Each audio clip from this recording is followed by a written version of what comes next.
আজ আপনাদেরকে দরদ সিনেমার ব্যাপারে জানাবো, যেখানে শাকিব খান ওরফে টুলু মিয়া তার বিবি ফাতেমার জন্য মারতে পারেন এবং কাটতে পারেন, সব কিছুই করতে পারেন।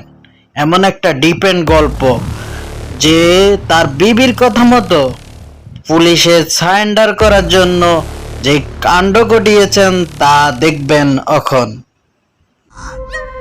দেখো তো কেমন লাগতেছে।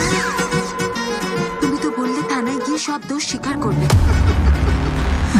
যা স্যারেন্ডারি যখন করব তখন ভিলেন হিরো সেজেই করব। ছবিটা ছিলেন একেবারে ডিপেন্ড এবং বাংলাদেশি জনপ্রিয় সিনেমা প্রেমীদের জন্য ডিপেন্ড ক্যারেক্টার ছিলেন।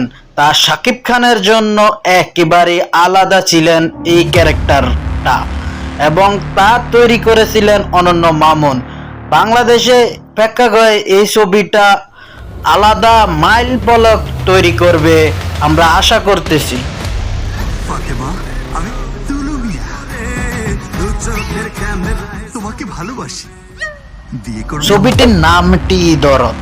দরদ দিয়ে ভালোবেসেছিলেন তার স্ত্রী ফাতেমাকে, তার জন্য খুনের বন্যা বয়ে দিয়েছিলেন শাকিব খান। আর এই ছবিতে যারা দেখেছেন তারাই বলতে পারবেন কতটা তার বিবিকে ভালোবেসেছিলেন শাকিব খান। আর যখন সে খুন করে দিশারা হয়ে যেতেন, রক্ত দেখে সেন্সিটিভ হয়ে পড়তেন, এমন একটা ক্যারেক্টারের ছবি তুলে ধরেছেন বাংলার জনগণের সামনে।